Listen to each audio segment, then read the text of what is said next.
Hi, everybody. Hello. Hi, Harriet. Hi, everybody. Hi, Louise. Okay, so tonight we've got something very interesting, um, which we are talking about, which came up this morning. And so, if you guys are on Facebook, you can go and read the whole post there. And it is, let me see, I can find it here for us. So it is, okay, Antoinette, do you want to summarize it? So, I'm putting you on the spot here. Well, this morning I'm on a group. Shelley, I think you're here live with us. Hello. And this was posted on the group. And when I read it, I was like, wow, yeah, this is hard hitting. You know, the inability to receive support from others is a trauma response.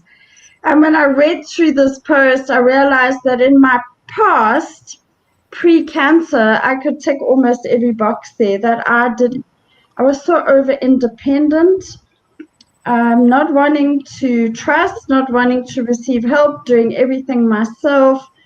Um, yeah, and when I got cancer, I had no choice but to receive help.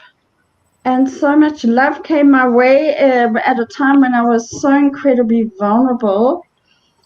And so that was a great gift for me because it catapulted me out of that space of always being the one that gave more.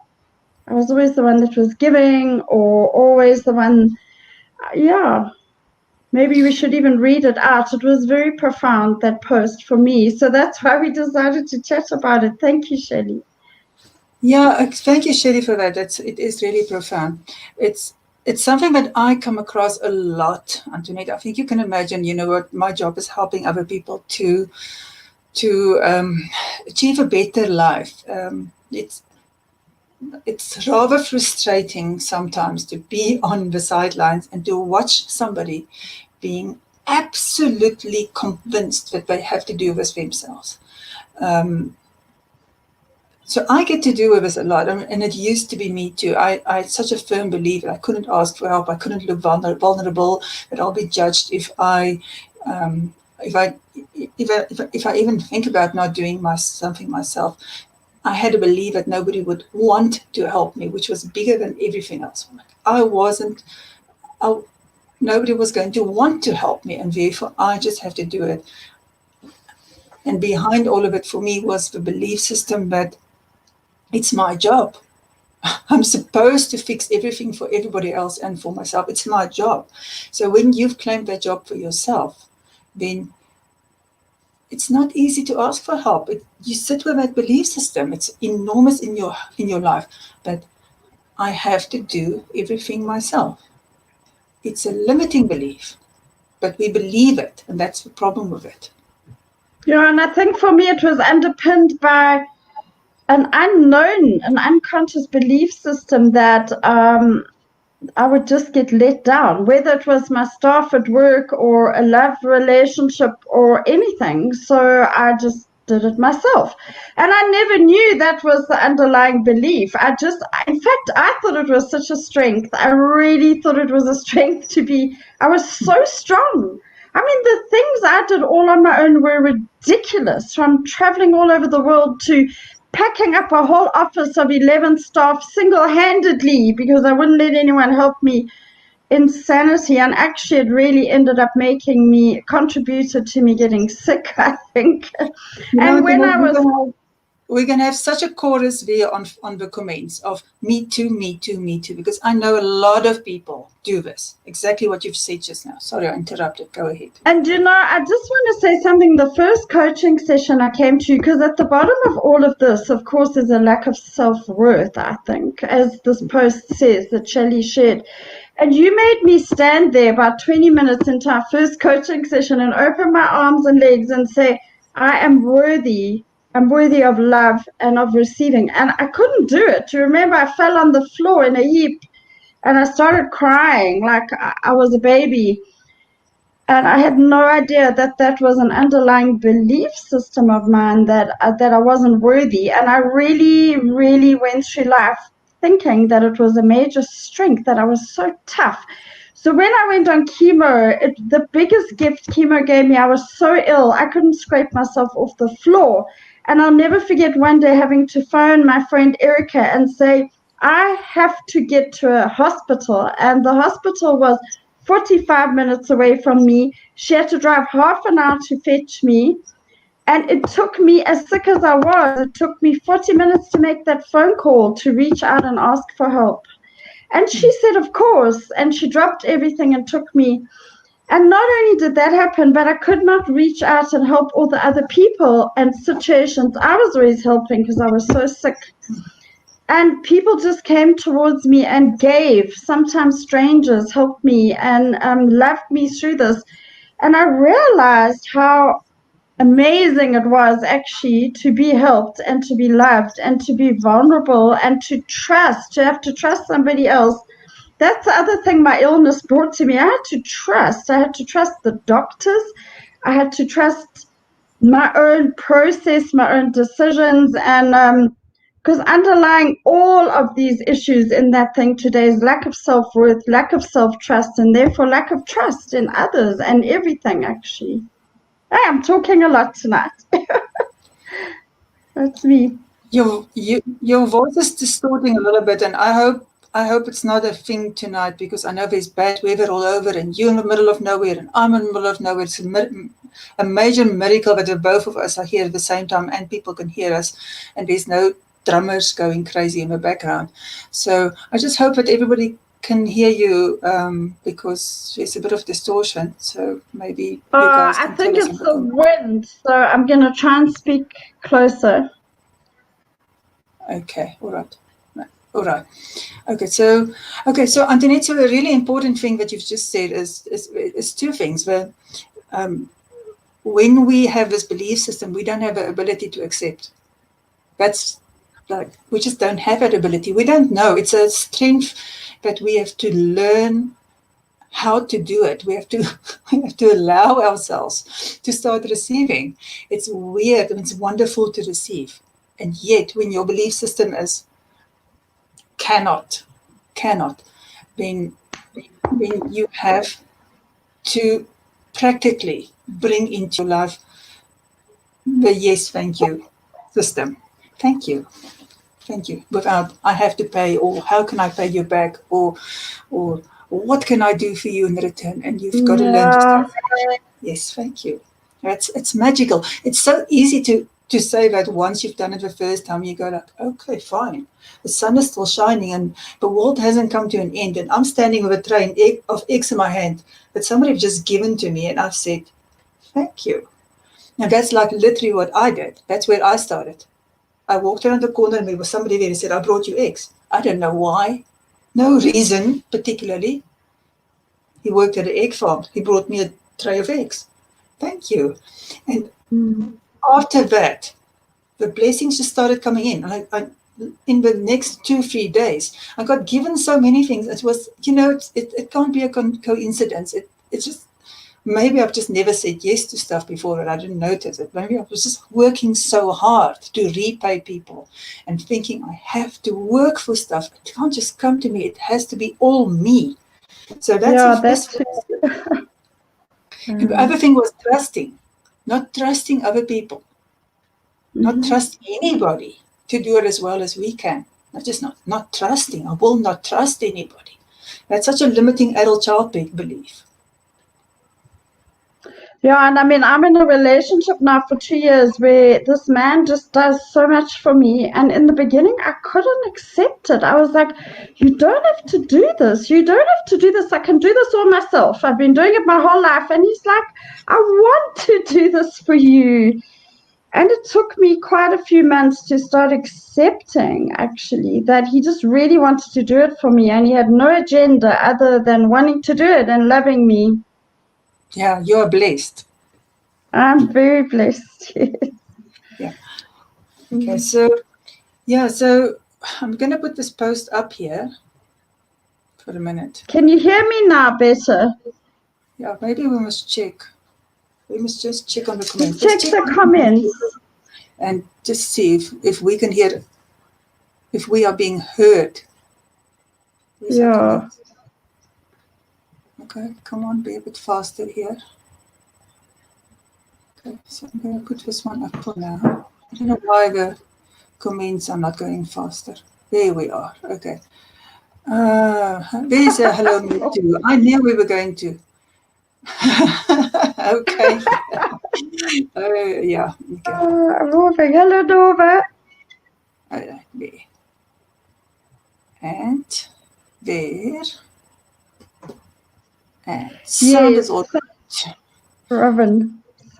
Sound is all yes. good. Okay, we're all good on sound, Louise. Okay. Okay. Here's Renee too. Good. Nice to see you guys. Okay. All right. So we're going to go off comments and we're going to go back to that slide because we just want to have a look at this again. Because I think there's something in this that. How did we get you on there, Renee? Oh, okay. Let me get you off there. I don't know why. Hi, Renee. I think I must just click off it. Oh, there. Okay, so, all right. There. That's better. Okay, so here's the thing that I noted about this post, which is we have a belief system. We start with a belief system and then life start teaching us stuff because, so when we want to believe, it is because we are not trying hard enough or we have to try harder because of all the lies and the betrayals. But the lies and the betrayals and the times that people are dropping us is actually not about the other people. It's about our belief system. That's the one that's so hard to see. So we it's like we think that we have evidence in our life because look at this one, that one dropped me. Look at this one is not paying me. Look at this one, that one left the job half finished. I can never trust anybody. I have to do everything myself. Whereas when we start changing our expectations of our people and we start using different language and we actually start having boundaries, that means something. There's a consequence to it. And this one, very important, if we learn how to communicate in a way in which we are willing to show up and be real and be 100% there and put our expectations out very clearly, not harshly, but in a nice way, then other people can start hearing us because normally we don't speak like that. We are judging and we are blaming and we are guilting people and they stop hearing us. Their ears close up because we're in defensive mode. And so because of a way that we communicate, we don't get what we want. So we have to fix our communication. Otherwise, people are not going to support us. We just don't know how to communicate.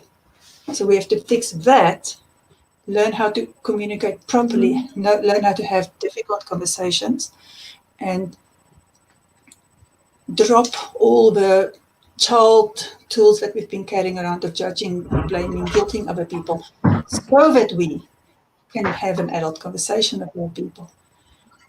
So that's a one part of the problem. Learning how to communicate without all our baggage that we are stringing along with us. So once we drop that, how much does our life change?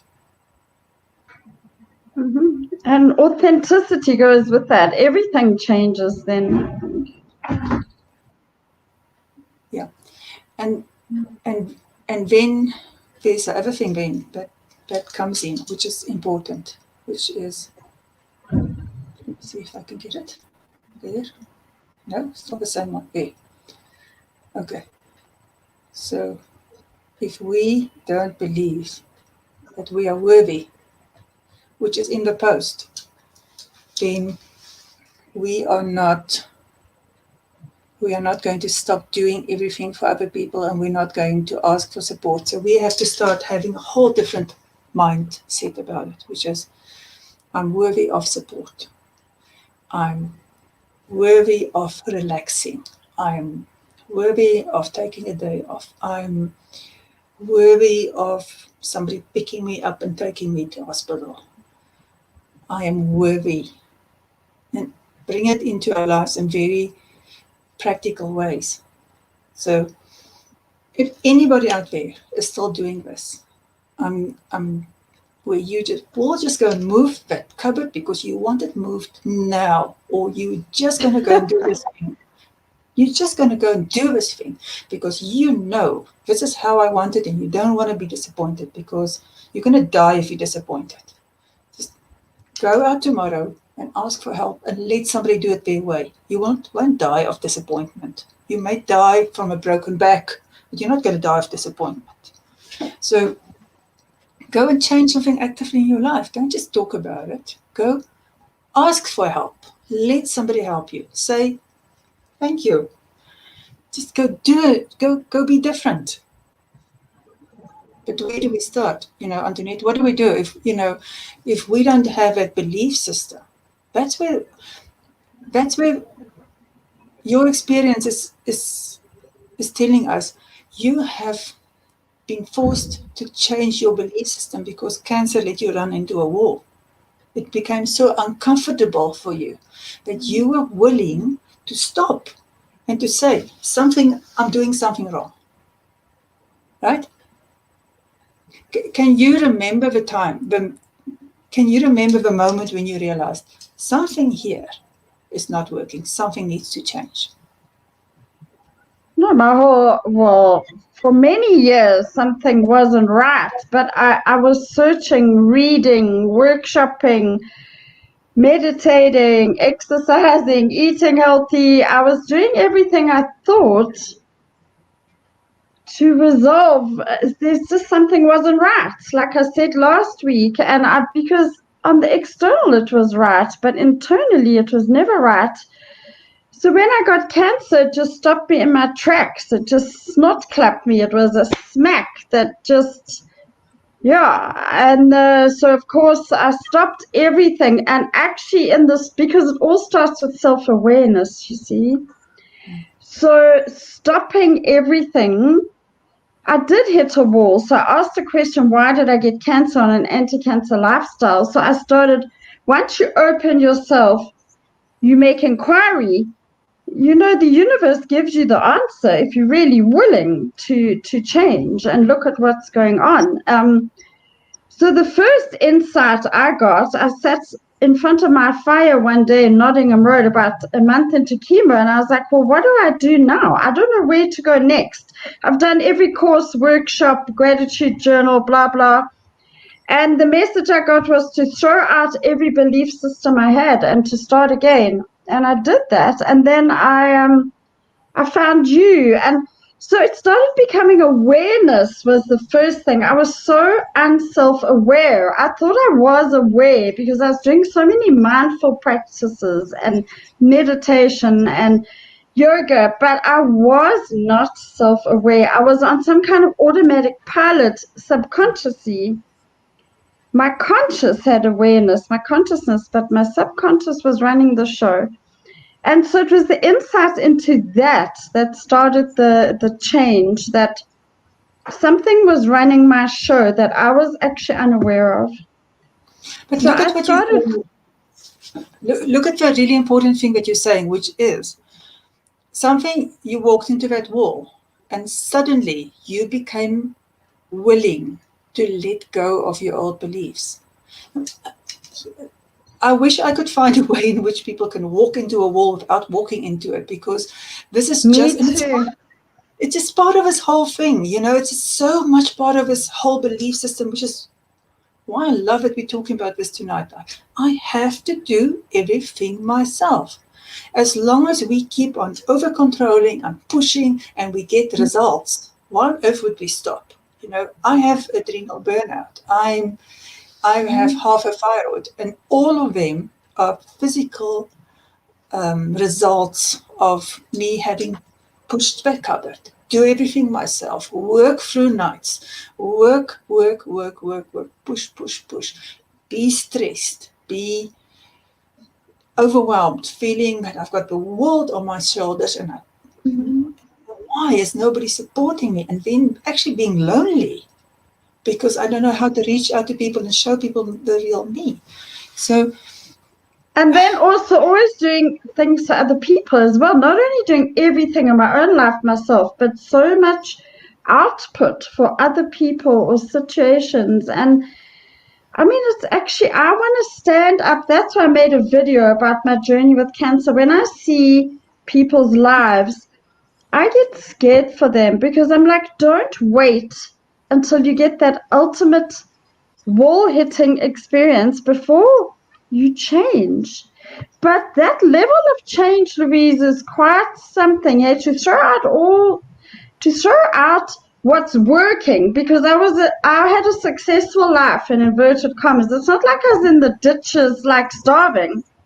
And that's when it's harder, I think, because everything was working and everybody else kept on telling me I was fine. You've had a great life, you're successful, you travel, and I'm like, you can't tell people you're not fine because people judge you by those external things, you know. Yeah, it's true, because I had people saying to me, oh, you have so many talents. And meanwhile, I was falling apart inside. I had the stuff on the outside, but that people kept on praising me about. It was wonderful, and this is wonderful, and that's wonderful. In the meantime, where it really matters, my relationship was falling apart. I had a marriage that was a shell. I had a husband who stopped loving me. I had a husband who didn't want to spend time with me, who blamed me for every single thing that went wrong in his life. It was terrible. I had a 12-year of his dying, relationship dying, and being desperate. Before I got to that point that you talked about, where you say, okay, what's wrong? Something here that I believe is wrong. Something here that I'm doing is wrong. Something I'm missing. And I used that very same words. I said, what am I missing? And God help the next time. So it's that thing, to become willing, and we do it by walking into this wall and having this miserable experience. And I will not want to go back for anything in my life. It was horrible. I was helpless and hopeless for 2 years. I felt like I had nothing to give to anybody. And yet, it's the best thing that ever happened to me. And it's the biggest blessing in my life that I went through that, because it stopped me. Eventually, it stopped me. It took 12 years before it stopped me, but it actually took longer, because I was married to an alcoholic for a much longer time than that. But those last 12 years, when he stopped loving me, that is what got me to the point where I was willing to go, like, what am I missing? And I was missing. But you see, Louise, I think I've done quite a lot of research now, and it's through suffering in inverted commas or being squeezed that the metamorphosis happens. It's literally like the analogy of the cocoon and the butterfly coming out. And yeah, it's interesting. Hey, it's really through that process, I think, that we come out the other side better, or it drags us down. But it's just a pity we have to get to that point. But it seems to be the nature of the human condition. Am I right? That we Yeah, look, it's interesting, because in the support groups, we've had most of the age groups have always been 55, 45, 55, older, and very few people very young. And then, you get somebody who's 20 and they come in and everybody goes like, you're so lucky that you're doing this now. And that youngster would usually get angry at the rest of us, because they don't understand how it is that you could have gone through so much suffering, and that there's a part of you that go like, geez, that's so lucky that you are actually sitting here and you're doing this work. So it can be done younger. It can be. You can, when you get some sort of insight, you can stop what you're doing, and you can become more present in your own life. You can get rid of negative conditioning that's running you. But as long as you still get affirmation for what you're doing, you're being a people pleaser, and people like you and they praise you for that, and you're too wonderful, why would you stop? You are a high achiever, you're making tons of money, you can travel the world, you have got people who like you because you spoil them to bits. Why would you stop? So as long as it's still working, you're going to keep on doing what you're doing. And I'm saying working. It doesn't actually mean it's working, but you will, if you do enough stuff that will give you external validation, you will keep on doing, even if you are killing yourself. Yeah, and also when doing all that stuff, we're not still enough to self-observe, actually, because without that self-awareness and observation, there's no starting point. And when we're going to gym at 5 in the morning, Spending an hour making healthy breakfast, working till 5 o'clock, walking the dogs, going to yoga, and then having 4 whiskeys to numb out my stressed mind, going to bed and starting all over again. When did I have any time to be self aware? So, all that journaling I was doing and all the workshops and all of that, it was all, I don't know, it might have helped. It might have all added up in some way to where I am now, but there has to be some stillness actually. And sometimes those of us who are on this treadmill, like you and I were, we don't stop.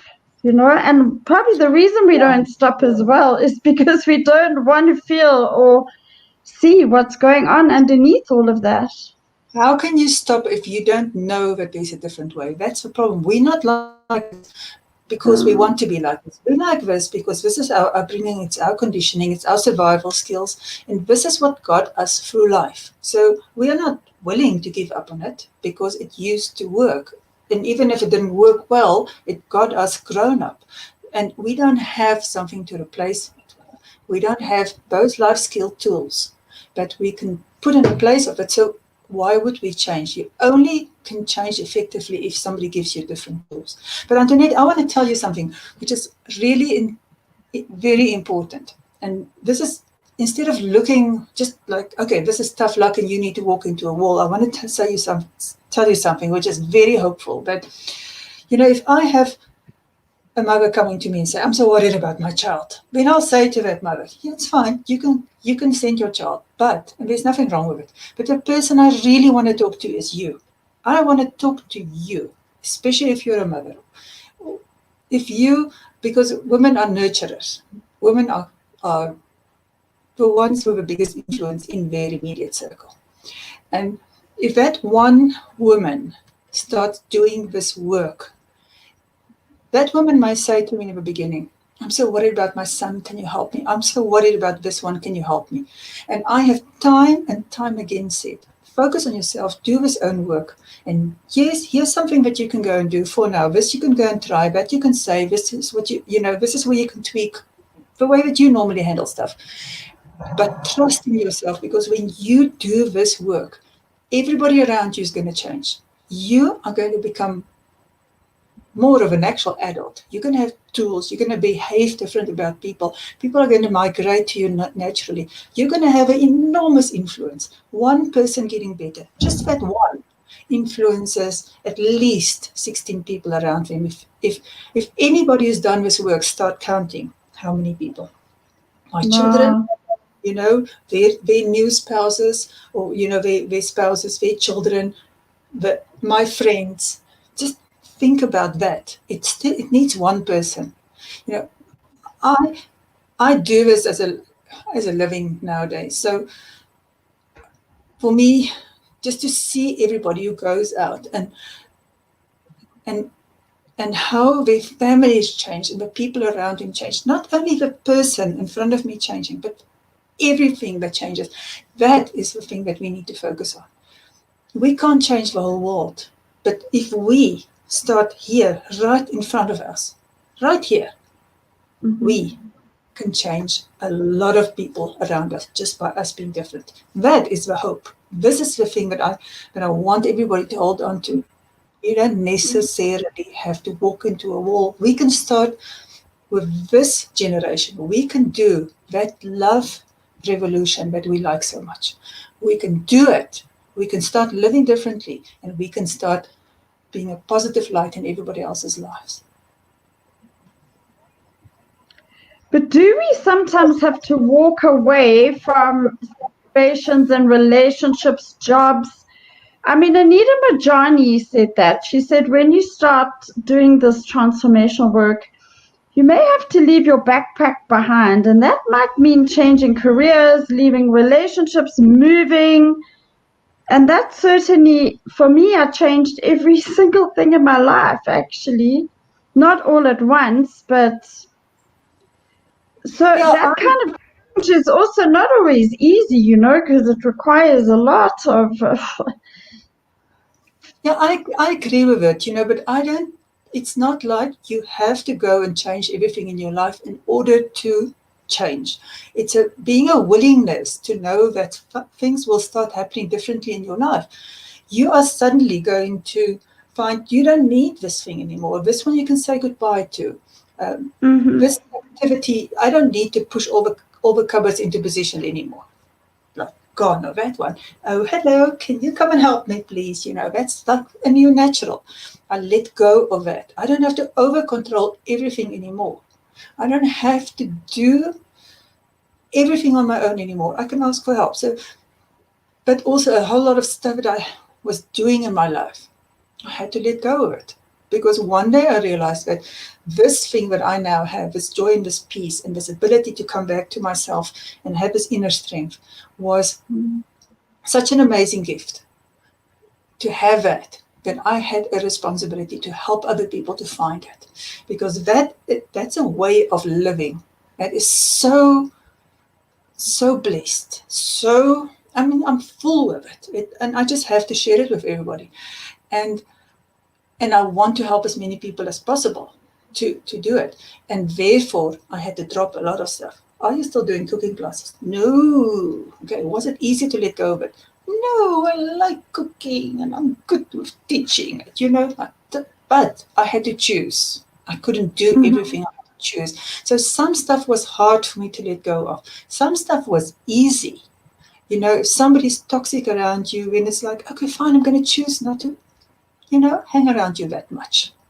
I'm going to hang around with people who are not toxic. It doesn't mean I'm cutting you out of my life. It just means I'm choosing not to spend so much time with you. I'm choosing to spend time with people who are better for me, who likes me and appreciate me and who've got their adult panties on. So when you can walk away from stuff, but you never have to cut anything out of your life, and anybody especially, for like forever. You can always invite people back into your life because people change. Yes, that is true. But I think we start making choices on a soul basis and on the basis of what we really want rather than what our mind thinks we need to stay safe and loved. Like, I live in a tiny little place by the seaside. I wanted to live like this my whole life, but I always thought I couldn't. So I was like, no, I can never make money. I can't have a career there. And I've got the best life I've ever had on every level. Actually, it's incredible. It brings us to that last part of a post, and so I'm going to put it on, Antoinette. So about the self-worth, which is, and it's one of the reasons I was very happy to do this, is because I am doing an online self-worth challenge right now. And it's my first online challenge. I'm moving everything online. But the first one I'm doing is about self-worth. Because if we don't have self-worth, we are just not going to go after more for ourselves. We have to fix our self-worth. And then we can go after limiting beliefs. We can change our limiting beliefs. And then we can bring all the other aspects of self-esteem into it, this self-love, this self-respect, the self-acceptance, all the other things we can bring into it. But we first have to believe we are worthy of, and in this case, worthy of support. I am worthy of this. I'm worthy of that. And if you don't have a mindset that tells you that you are worthy, then you are in trouble, then you need help. Sign up for go sign up for now. We'll do it in 6 months again. This one you're too late for. But start somewhere. If you do not believe you are worthy, if you have big trauma inside you that made you believe that you're not good enough, if you don't do everything yourself, support everybody else, is always there for other people, work so hard to please everybody, work harder to prove that you're competent, do everything because you can't trust other people, then you need to start with, I am worthy of support. I am worthy of time off. I'm worthy of living in this wonderful seaside village where I can see the sea whenever I want to. So that's it. That's where it starts, with changing how you see what you are worthy of. You're not going to go and say, I need support now. You have to start with, I'm worthy of support. Makes sense, yeah. Louise, So I can't see you. Can everyone else see you? I can only see I'm your not books. moving again. I am not Oh, moving again. I'm not moving again. I learned my lesson last time. maybe just me. Yeah. Wait, you can see me now, but you don't have to see me. Okay, we're going to go to comments. Let's go and look at the comments. Antoinette, are you happy with that? Yes, please. Okay. Okay. Can everybody see me? Right. All clear. Right.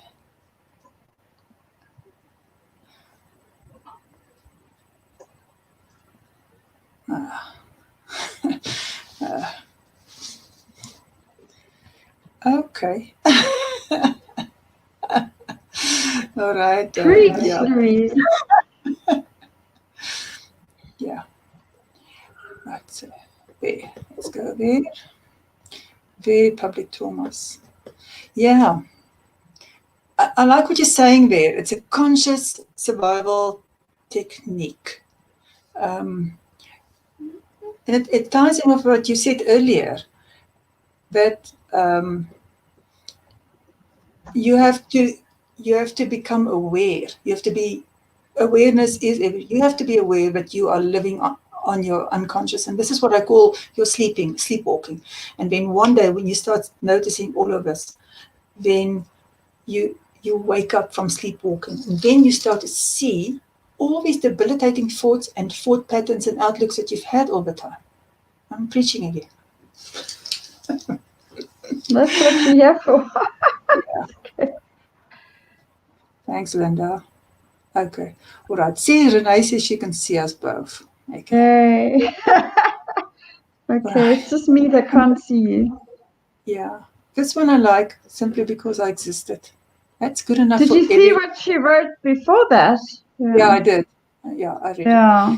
Good one, Yeah. Robin. Yeah. Simply because I existed. That's good enough. That's what we. That's the only reason we need. We do not need another reason under the sun to ask for support, to feel worthy, to know that we're acceptable, simply because we exist.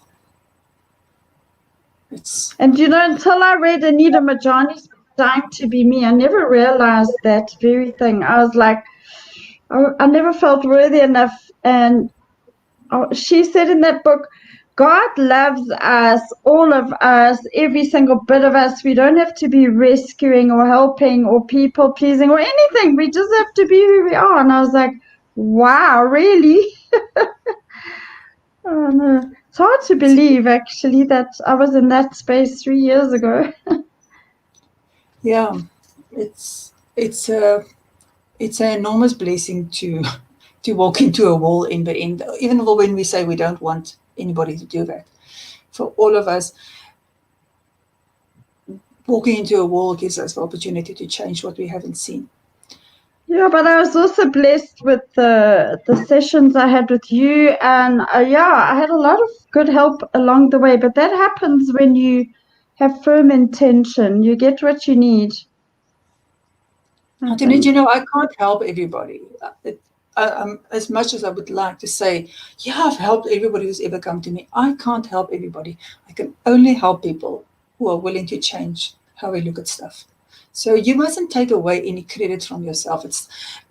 You can have the best coach in the world, but if you are not willing to address your belief systems, if you're not willing to go like, oh, how on earth did I manage to believe that all these years, and I really liked this belief.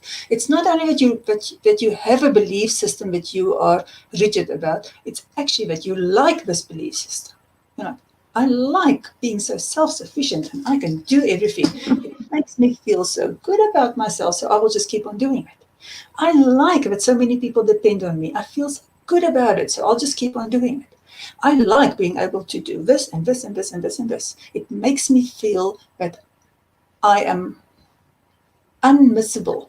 I'm an important person because I can do all these things and so many people rely on me. Now I feel good about myself. If you don't become willing to go and find another way to look, to like yourself, you're not going to want to take any advice from anybody. So give yourself credit, because you have to become teachable, otherwise you can't change. Well, the stakes were high. Yeah. Yeah. There you go. And I'm so grateful. People held me up when I was falling over. It wasn't about self-worth. Other people made me feel worthy. Yeah, while you're falling over, that's fine. But you do want to get to the place where you can help yourself. And yes, sometimes life's going to push us to drop some of our standards or ask for help or be a little bit different. I had adrenal burnout and I stopped dusting my house. And then I had people visiting and I had to say to them, my house is full of dust, and just behave like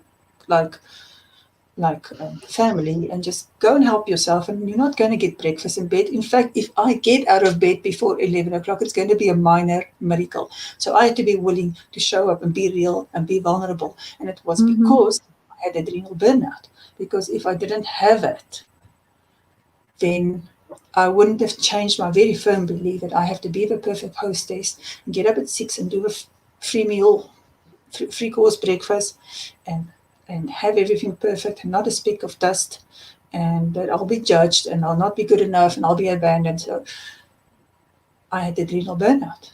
And therefore, I think there was one or two people who will never visit me again. Tough luck, because we're missing my sparkling wit and really good wine. So tough luck for them. Okay. If you come back, the interesting thing about change as well is some people don't like you when you get. They don't like you as much when you get better. It's quite a funny thing.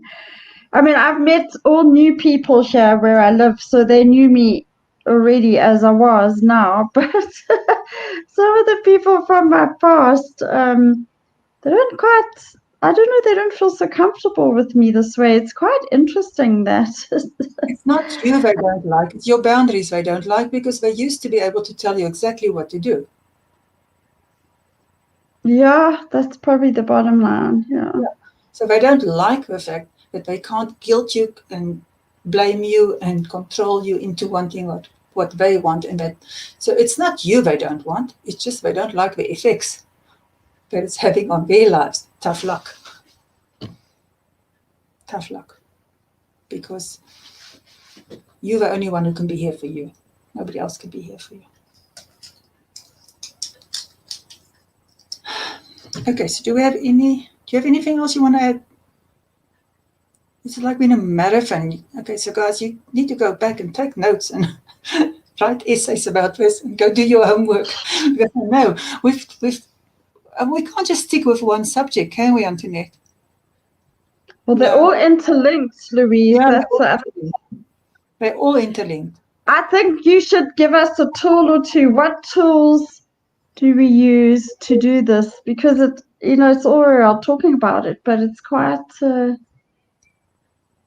Look, I would have wanted everybody who doesn't have self-worth to be on the self-worth.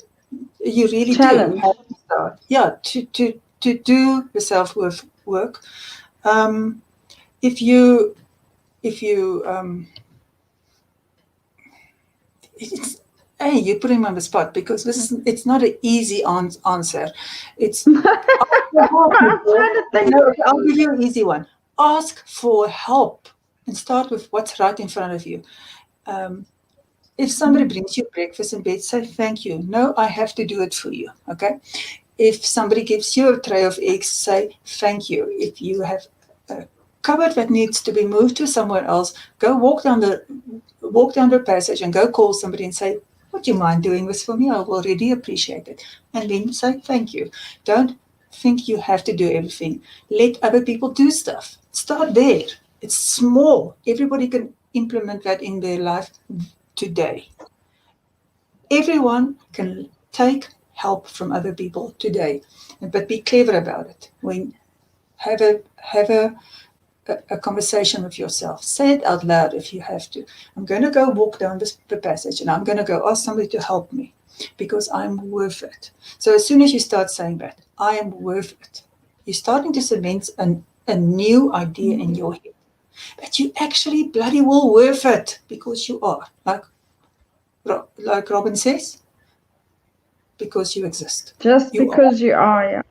Just And I because think you are. also to be aware of the have tos. You've pointed that out to me often because have tos, yeah, to just start being aware of how often you say you have to or you should, or because that also maybe comes from a lack of self worth. It's like, so I'm not up to scratch today, and that's okay. You know, that's what you showed me a few sessions ago online, Louise. It's like, you know, I wasn't my best version of myself today, but it's okay. I'll show up again tomorrow, and I'm still great. You know.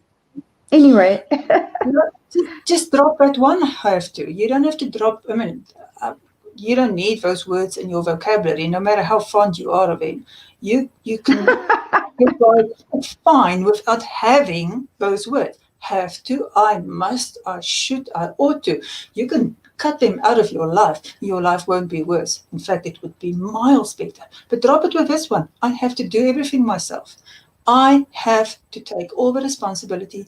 And there's another word, which is I can't. Hey, there's no such thing as I can't.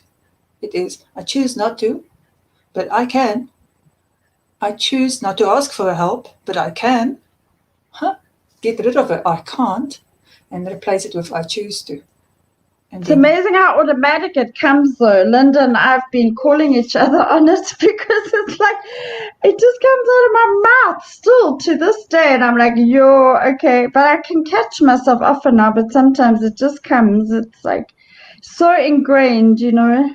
It's it's great if incredible. you have a partner, a friend, a partner, anybody who's your growth partner, somebody who can call you on stuff.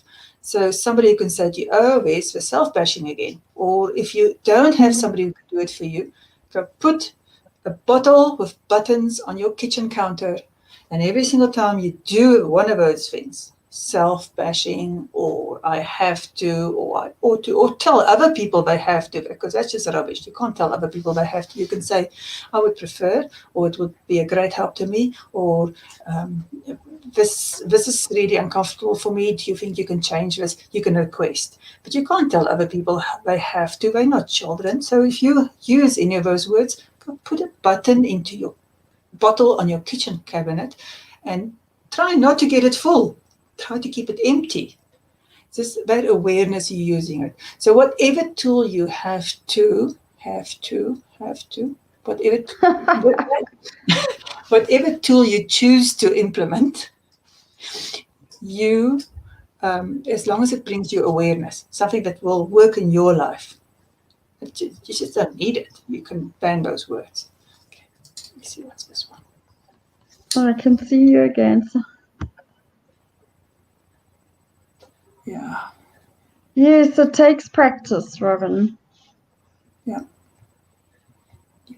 That's what we call resilience. Yeah, it's the same. It's called resilience, and it's interesting. The people who has the most resilience are the ones who has a naturally positive outlook and a belief in themselves. So Wow. you have a naturally positive outlook when you have a belief in yourself. So even if you had a traumatic upbringing, but something happened, you had a intervention as a certain experience, or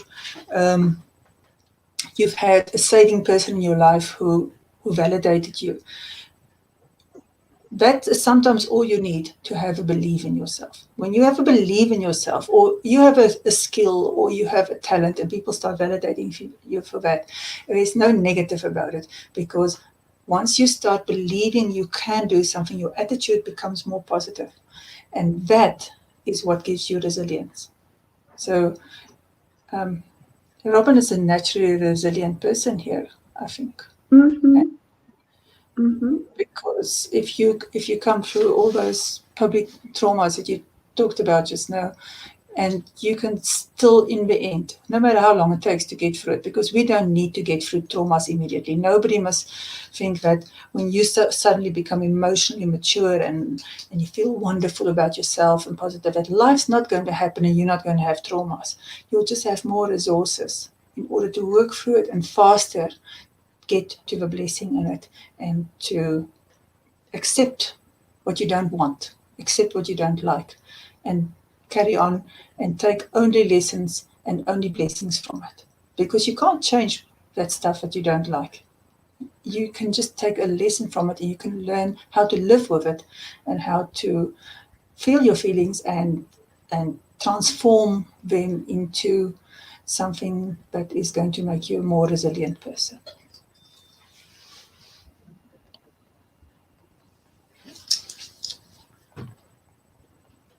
Jeez, Caroline, you showed up. You showed up for the end.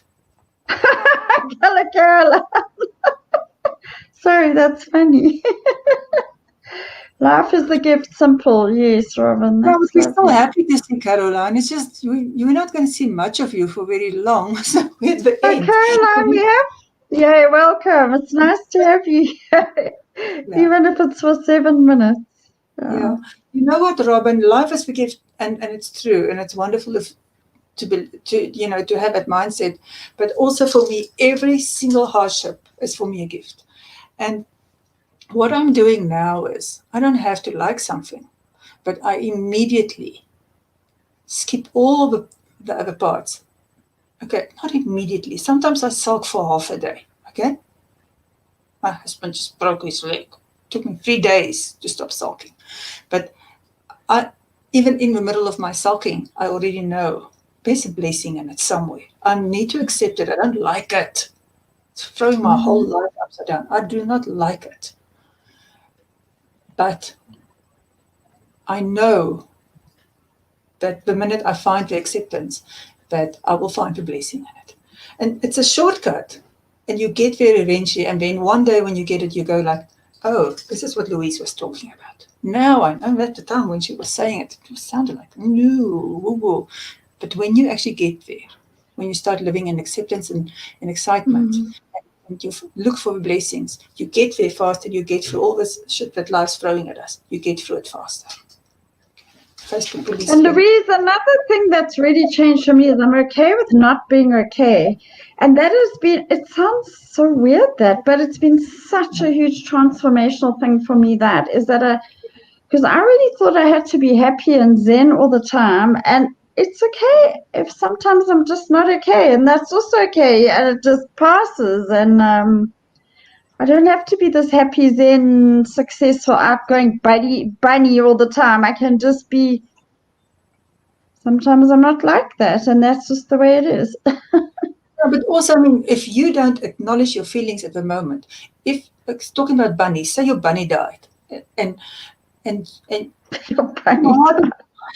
your heart is broken about your bunny, then if you're just being cheerful, all you're doing is taking those feelings, going shush under the carpet. Now we're on the lumpy carpet, we pretend it doesn't, and then it come back and it bites you on the back years later as either adrenal fatigue or cancer or being overreactive, so when your bunny is dead, mourn, feel bad. If life is terrible, if you just think about all these adjustments we had to make in the time of COVID.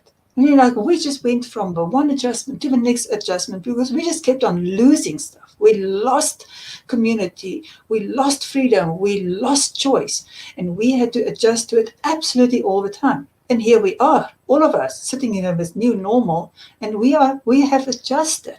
But it's been dramatic for a lot of us going through it.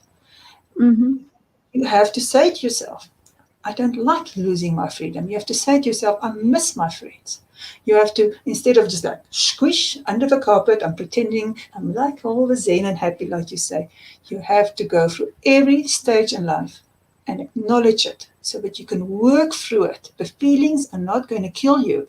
It's suppressing them, looking all joyous and happy and zen. That is going to be the thing that kills you, not feeling your feelings. Nobody dies from feeling feelings. You might like it. You don't have to like it. It's not nice to be sad. Still have to go through it and accept it. Otherwise, you don't process it, and it just becomes something that has the ability to define you and to change who you are, which is not acceptable if you're an adult. It's you get to choose what defines you. It doesn't have to be an old hurt. Let me see.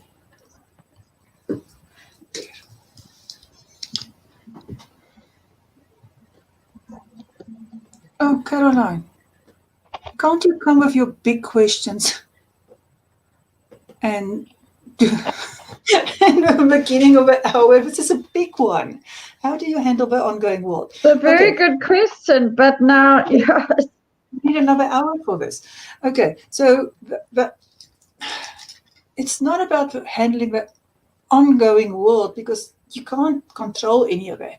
It's about working on yourself. It is about building your own inner resources, not on worrying about the rest of the world. Life's going to throw these to us. Life is going to throw all kinds of stuff to us. And also, there's something else which is called a rumble strip. So sometimes life throws a lot of challenges at us because we haven't noticed something. So when I get a rumble strip, I know I need to slow down and stop because now this and this and this and this, I'm missing something. It's usually me taking too much responsibility, me not feeling a feeling. It's usually one of those. I'm not so bad with not feeling the feelings anymore, but I'm so really, really bad with taking on so much responsibility.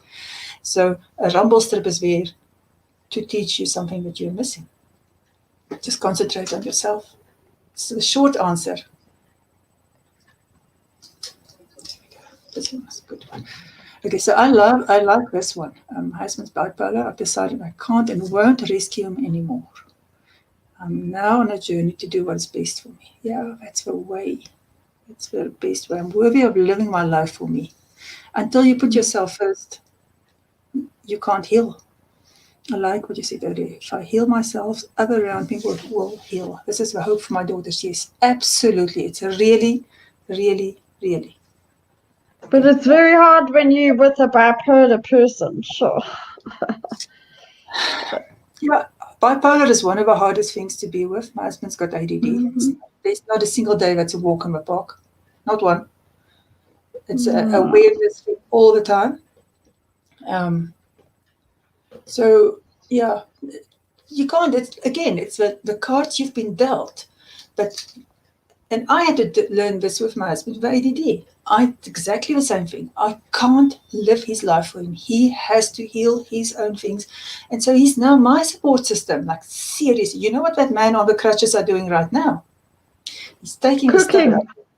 No, I cooked. It was in the deep freeze. But he's taking it out of the microwave and he's putting it in the plates. When I'm done here, I'm just going to walk and fetch it, and he can take himself off his crutches and go sit down, and I will take the food to him. But this is what happens right this minute. And when I'm working on all kinds of other things, and he's supporting me, he's really supporting me, and I didn't believe that possible.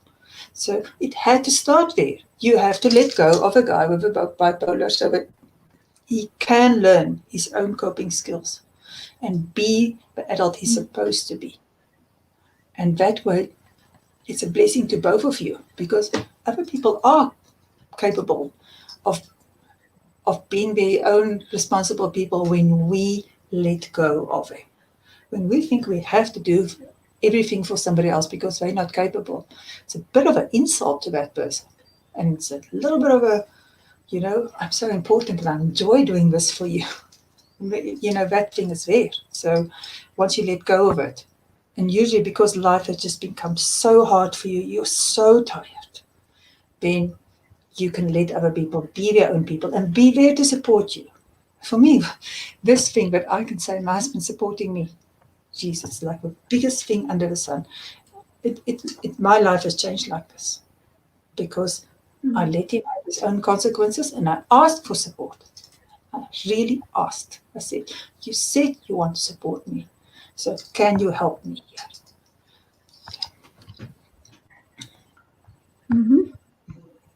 Right. That's a nice encouragement. Thank you, Robin.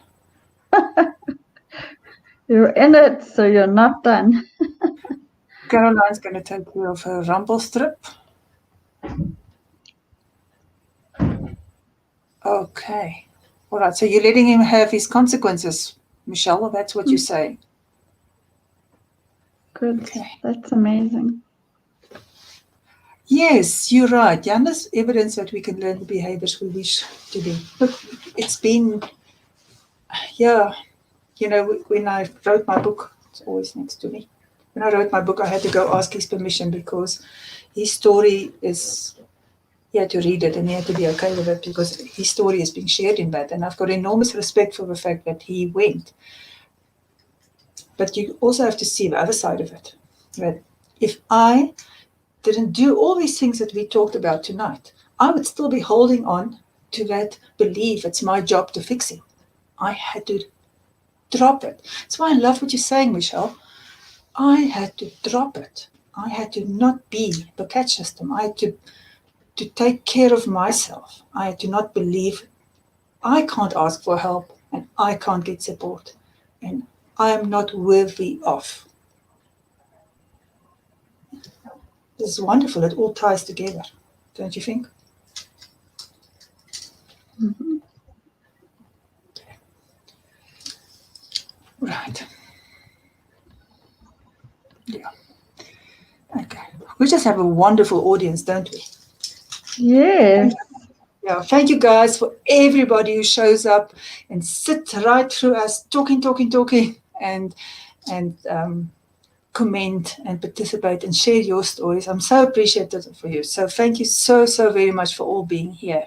And thank you, Antoinette, for showing up and telling your story and being vulnerable. Thank you, Louise. Thank you. Thank you, everybody. Good night. Bye-bye. Lots of love to all of you. Okay. Don't leave, Antoinette. Okay. Bye-bye, guys. Thank you so much. Bye-bye. Bye. Bye. Okay, wait. I've got a song to play. You know I play a song. I need to play my song. Where's my song? Listen, I've had 3 hours of live stream today because we've just finished with self-worth. I had to do it twice because it wasn't working. And, and okay, next week, guys, I've got the limiting beliefs challenge on. So if any of you want to go and change any of these limiting beliefs, like you have to do everything yourself, just contact me, private message me, and I'll send you the link. Okay, all right, we're going to play the song. Thank you, guys. Keep on commenting. We'll go and talk to you on Facebook. Lots of love to all of you. Lots of love, Antoinette. Bye-bye, everybody.